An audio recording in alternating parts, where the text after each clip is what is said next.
Atención El Salvador.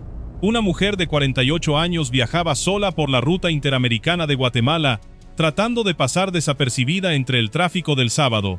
Llevaba meses moviéndose, cambiando de identidad, evitando cámaras, evitando preguntas. Pero no sabía que, del otro lado del retén, un grupo de agentes de la Comisaría 74 y de Interpol Guatemala ya tenían su nombre en la lista de esa mañana. Lo que pasó en los siguientes minutos terminó con más de 4 meses de fuga internacional para una de las mujeres más buscadas por la justicia salvadoreña. Y lo que se descubrió después, sobre cómo logró escapar de El Salvador y qué encontraron cuando finalmente confirmaron su identidad, es la razón por la que este caso se convirtió en tendencia este fin de semana en 2 países. Si te interesa conocer las capturas más importantes y los operativos más impactantes contra la delincuencia en El Salvador, suscríbete ahora al canal, porque cada semana te traemos, con evidencia y fuentes oficiales, los casos que están cambiando la guerra contra las pandillas en la región. Su nombre, según confirmó la Policía Nacional Civil de Guatemala, es Yesenia N., de 48 años, de nacionalidad salvadoreña. ¿Por qué una mujer de casi 50 años estaba en la mira de Interpol? La respuesta empieza meses atrás, el 18 de marzo de 2026, cuando el Tribunal Sexto contra el Crimen Organizado de El Salvador emitió en su contra una orden de aprehensión internacional por el delito de agrupaciones ilícitas, señalándola por su presunta vinculación con la estructura del Barrio 18. Desde ese día, su nombre quedó circulando en los sistemas de cooperación policial de toda la región, esperando el momento en que alguien, en algún puesto de control, la reconociera. Ese momento llegó el sábado 25 de julio. Agentes de la Comisaría 74 de la Policía Nacional Civil de Guatemala, trabajando junto a Interpol, la interceptaron en el kilómetro 28.5 de la ruta interamericana, en jurisdicción de San Lucas, Zacatepeques. Cuando cotejaron sus datos en el sistema, la alerta salió de inmediato. Era ella, la mujer que la justicia salvadoreña llevaba más de 4 meses buscando. Pero ahí no terminó la historia. Al revisar más a fondo su situación migratoria, las autoridades hicieron un segundo descubrimiento que complicó todavía más su caso. Yesenia había ingresado a territorio guatemalteco de forma irregular.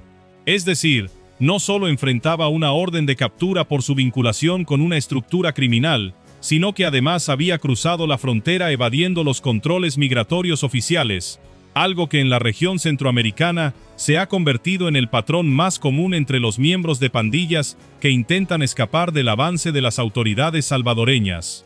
Para entender por qué este caso es tan relevante, hay que entender primero qué significa realmente una orden de aprehensión internacional emitida por un tribunal contra el crimen organizado. No es un simple requerimiento policial local. Es una alerta que se distribuye a través de los canales de cooperación de Interpol a decenas de países, activando controles en aeropuertos, fronteras terrestres y puestos migratorios. Cuando el Tribunal Sexto firmó esa orden en marzo, prácticamente selló el destino de Yesenia en cualquier punto de control de la región. La única pregunta era cuándo, no si, sería detenida. ¿Y por qué El Salvador considera tan grave el simple hecho de pertenecer a una estructura como el Barrio 18? La respuesta tiene que ver con años de transformación legal en el país. El delito de agrupaciones ilícitas, contemplado en el artículo 345 del Código Penal salvadoreño, castiga a quienes forman parte de agrupaciones, asociaciones u organizaciones con fines delictivos. Pero cuando ese delito se aplica específicamente a integrantes de pandillas como el Barrio 18 o la Mara Salvatrucha, la pena no es la misma que para una organización criminal común. Las reformas impulsadas en los últimos años elevaron el castigo para los pandilleros de este delito hasta un rango de 20 a 30 años de prisión, y de 40 a 45 años cuando se trata de cabecillas o estructuras de mando. Es decir, la sola pertenencia comprobada a la pandilla puede significar pasar el resto de la vida productiva detrás de las rejas. Este endurecimiento no es casualidad. Forma parte de la estrategia de seguridad que el gobierno de Nayib Bukele ha mantenido desde el inicio del régimen de excepción, una medida que ha llevado a la captura de decenas de miles de presuntos pandilleros en todo el país y que ha convertido a El Salvador en el epicentro de la persecución judicial contra el Barrio 18 y la Mara Salvatrucha en toda Centroamérica. Y aquí está el dato que muchos no conocen. Cuando la presión policial se vuelve insostenible dentro del país, Una parte de la estructura criminal no se disuelve, simplemente se mueve hacia la frontera. Guatemala, por su cercanía geográfica, su extensa línea fronteriza y sus propios puntos de control limitados, se ha convertido en el corredor más utilizado por integrantes de pandillas salvadoreñas que buscan evadir las órdenes de captura emitidas en su país. No es la primera vez que esto ocurre en la misma zona donde fue detenida Yesenia. Semanas antes, en ese mismo tramo de la ruta interamericana, en jurisdicción de San Lucas, Zacatepeques, Interpol y la Policía Nacional Civil de Guatemala ya habían capturado a otro salvadoreño con antecedentes por homicidio agravado y una orden de aprehensión con fines de extradición por tráfico ilícito. El patrón se repite con tanta frecuencia que las autoridades guatemaltecas mantienen presencia reforzada de Interpol en ese corredor específico, sabiendo que tarde o temprano, otro nombre de la lista de requeridos volvería a aparecer. ¿Qué papel juegan las mujeres dentro de estructuras como el Barrio 18? Esta es una de las preguntas que más beneficio ha traído a las investigaciones recientes. Durante años, el imaginario público asoció a las pandillas casi exclusivamente con hombres jóvenes armados en las calles. Pero las investigaciones de fiscalías en El Salvador y Guatemala han documentado, en múltiples casos judiciales, que las mujeres dentro de estas estructuras cumplen funciones que van mucho más allá de lo que se asume. Se les ha vinculado con el manejo de dinero producto de extorsiones, con la logística de comunicación entre los líderes que permanecen presos y los operadores que siguen activos en las calles, con el traslado de mensajes, recursos y hasta armas entre distintas células, y en algunos casos, con roles de mando dentro de estructuras locales conocidas como clicas.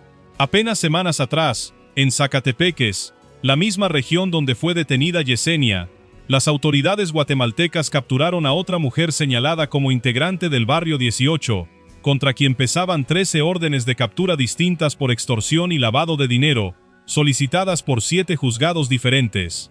El patrón geográfico y criminal se repite con una frecuencia que ya no parece coincidencia. Es importante aclarar algo en este punto. Hasta el momento, las autoridades no han detallado públicamente cuál era el rol específico de Yesenia dentro de la estructura del Barrio 18, ni qué hechos concretos motivaron la orden de aprehensión más allá del delito de agrupaciones ilícitas.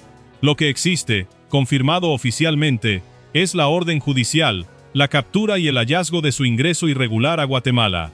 El resto del expediente, que probablemente incluye declaraciones, pruebas de vinculación y posibles nexos con hechos de extorsión u otros delitos, corresponde ahora a la investigación que continuará una vez que sea trasladada a El Salvador.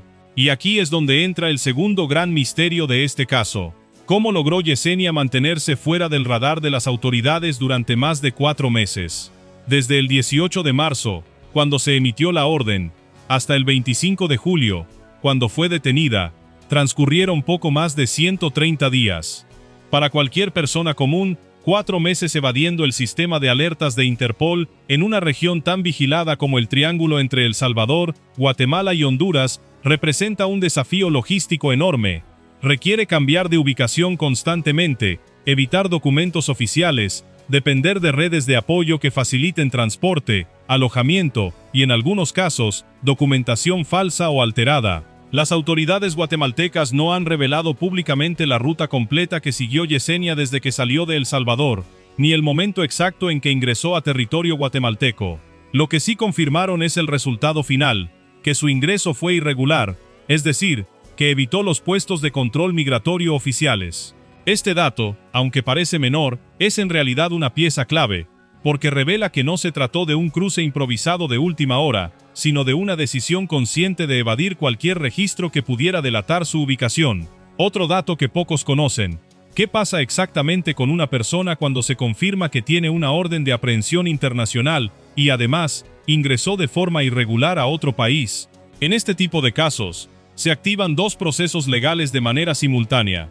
Por un lado, el proceso migratorio, que en Guatemala corresponde al Instituto Guatemalteco de Migración, encargado de resolver la situación de la persona dentro del territorio nacional. Por otro lado, el proceso de cooperación judicial internacional, que en este caso corresponde a la coordinación entre la Policía Nacional Civil de Guatemala y la Policía Nacional Civil de El Salvador, para gestionar la entrega formal de la detenida hacia el país que emitió la orden. Ambos procesos avanzan en paralelo, y por eso, inmediatamente después de su captura, Yesenia fue trasladada a las instalaciones del Instituto Guatemalteco de Migración, en Ciudad Pedro de Alvarado, en el departamento de Jutiapa, uno de los puntos fronterizos más activos entre Guatemala y El Salvador. ¿Por qué Ciudad Pedro de Alvarado específicamente, y no cualquier otra instalación migratoria del país? La respuesta tiene que ver pura y exclusivamente con la geografía. Jutiapa es el departamento guatemalteco que colinda directamente con El Salvador, y Ciudad Pedro de Alvarado alberga uno de los pasos fronterizos terrestres más utilizados entre ambos países. Trasladar a la detenida hasta ese punto acelera considerablemente el proceso de entrega formal a las autoridades salvadoreñas, evitando trayectos más largos hacia la capital guatemalteca y reduciendo el tiempo en el que Yesenia permanece bajo custodia guatemalteca antes de quedar en manos de la justicia que originalmente emitió la orden en su contra. Mientras este proceso avanza, en El Salvador la Fiscalía y el Tribunal Sexto contra el Crimen Organizado esperan su llegada para continuar con el proceso judicial que quedó abierto desde marzo. Y esto nos lleva directamente al núcleo de todo este caso. ¿Qué es exactamente lo que la espera ahora que será entregada a la justicia salvadoreña? Cuando una persona señalada por agrupaciones ilícitas vinculadas a pandillas llega a los tribunales salvadoreños en el contexto del régimen de excepción, el proceso judicial sigue una ruta que se ha vuelto conocida en todo el país durante los últimos años. Primero, la audiencia inicial, donde el Tribunal Sexto contra el Crimen Organizado deberá formalizar los cargos y determinar si existen elementos suficientes para sostener la acusación. Después, dependiendo de la evidencia que la Fiscalía haya reunido durante estos meses de investigación, el caso puede avanzar hacia una vista pública, donde se presentarán las pruebas que sustentan la vinculación de Yesenia con el Barrio 18. Si el tribunal determina que existen suficientes elementos para condenarla únicamente por el delito de agrupaciones ilícitas aplicado a pandillas, la pena mínima contemplada en la ley actual es de 20 años de prisión, con un máximo de 30, salvo que se demuestre que ocupaba un rol de mando dentro de la estructura, en cuyo caso la pena podría escalar hasta los 40 o 45 años. Pero hay algo más que muy pocos análisis han mencionado sobre este caso, y que podría cambiar por completo el escenario legal que enfrenta Yesenia.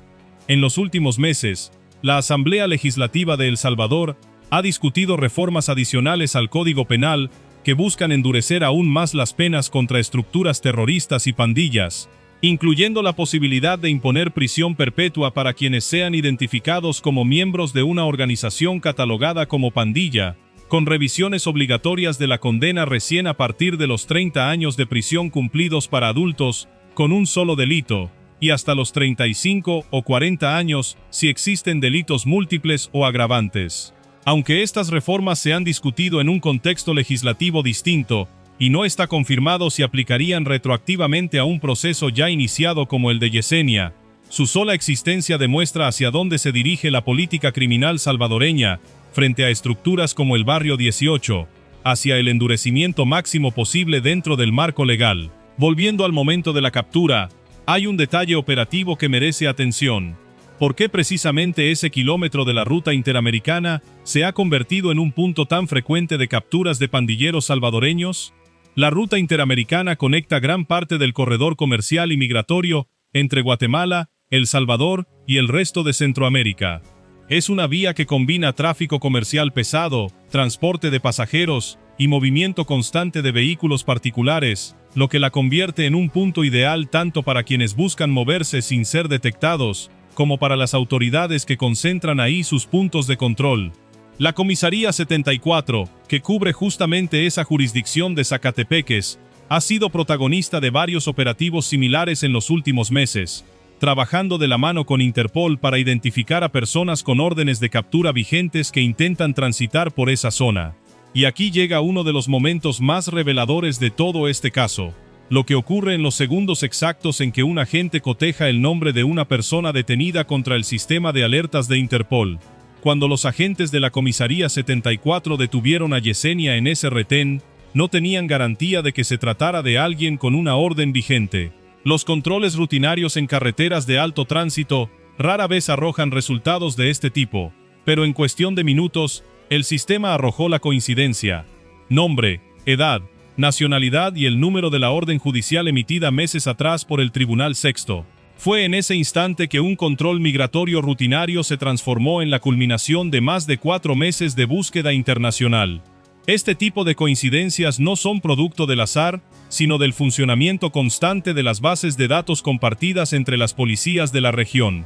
Cada vez que un tribunal salvadoreño emite una orden de aprehensión internacional, esa información se integra a sistemas que están disponibles en tiempo real para agentes en fronteras, aeropuertos y retenes de toda Centroamérica. Esto significa algo que debería preocupar a cualquier persona que intente evadir la justicia salvadoreña cruzando una frontera terrestre. Prácticamente no existe ya un punto de control regional donde una alerta de este tipo pase inadvertida. Ahora bien, ¿qué consecuencias tiene este caso más allá de la propia Yesenia? Aquí está uno de los aspectos que más comentarios ha generado entre analistas de seguridad regional. Cada captura de este tipo refuerza el mensaje de cooperación entre Guatemala y El Salvador en materia de seguridad, en un momento donde ambos países enfrentan presión constante por parte de estructuras criminales que operan cruzando fronteras sin reconocer límites administrativos. La coordinación entre la Comisaría 74, Interpol Guatemala y la Policía Nacional Civil de El Salvador demuestra que las órdenes de captura emitidas en el marco del régimen de excepción no se quedan encerradas dentro de las fronteras salvadoreñas, sino que activan una red de cooperación que puede alcanzar a los prófugos incluso meses después de su huida.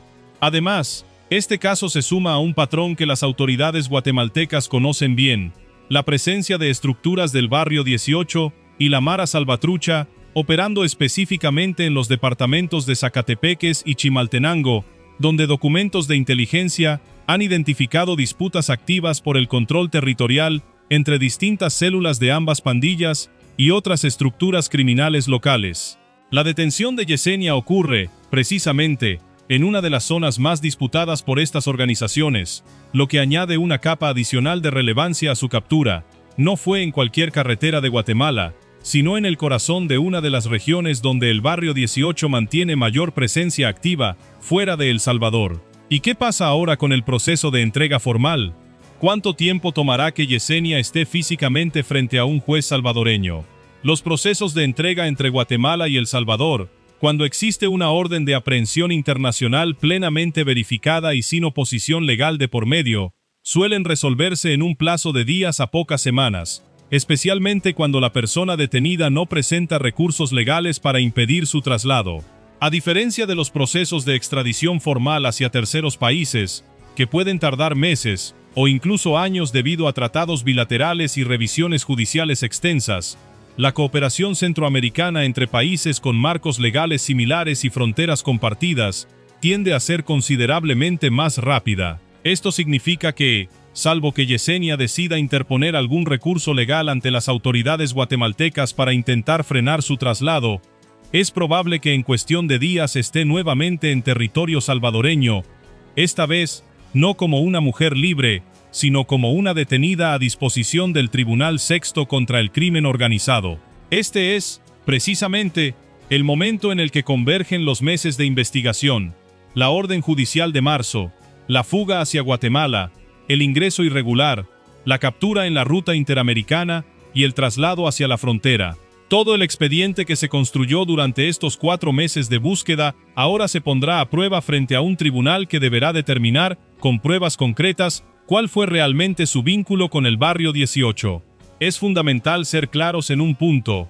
Hasta el momento de la publicación de esta información, ni la Policía Nacional Civil de Guatemala ni las autoridades salvadoreñas han difundido detalles adicionales sobre delitos específicos que se le atribuyan a Yesenia, más allá de la orden por agrupaciones ilícitas. No existe, por ahora, información oficial sobre extorsiones puntuales, homicidios u otros hechos concretos vinculados directamente a su nombre. Lo que sí es un hecho confirmado, documentado por comunicados oficiales de ambas policías y recogido por medios como La Hora e Infobae, es la existencia de la orden judicial, la fecha exacta de su emisión, el lugar preciso de la captura y el hallazgo de su situación migratoria irregular. Y esto nos lleva a la pregunta final, la que probablemente muchos espectadores se están haciendo en este momento. ¿Por qué este caso importa tanto si en apariencia se trata de una captura más entre las decenas que ocurren cada semana en la región? La respuesta está en lo que representa simbólicamente. Es la confirmación, una vez más, de que las estructuras de cooperación entre El Salvador y Guatemala están funcionando de manera efectiva contra el Barrio 18, incluso cuando sus integrantes intentan desaparecer cruzando fronteras. Es también un recordatorio de que las mujeres dentro de estas estructuras criminales ya no están al margen de las investigaciones ni de las órdenes judiciales, sino que enfrentan exactamente el mismo nivel de persecución legal que sus contrapartes masculinas. Y es, finalmente, una muestra de que ni 4 meses de fuga, ni el cruce irregular de una frontera, ni el intento de pasar desapercibida en una carretera transitada, fueron suficientes para evitar que el sistema, tarde o temprano, la alcanzara. Mientras se resuelve el proceso de traslado, la Fiscalía salvadoreña continúa trabajando en la construcción del expediente que sustentará el juicio contra Yesenia una vez que esté físicamente en territorio nacional. Y aunque todavía no existen sentencias, cargos ampliados ni declaraciones judiciales adicionales, este caso deja una lección clara para cualquier persona que hoy mismo esté huyendo de una orden similar en algún punto de la región. Las fronteras centroamericanas, cada vez más, dejan de ser un refugio y se convierten simplemente en el siguiente lugar donde Interpol, tarde o temprano, coloca el nombre correcto frente al agente correcto, en el momento correcto. Si este tipo de casos te mantiene informado sobre lo que realmente está pasando en la lucha contra las pandillas en El Salvador y la región, no olvides suscribirte al canal y activar la campana de notificaciones, porque en los próximos días seguiremos el desarrollo de este proceso de entrega y te traeremos la actualización en cuanto las autoridades salvadoreñas confirmen su llegada al país.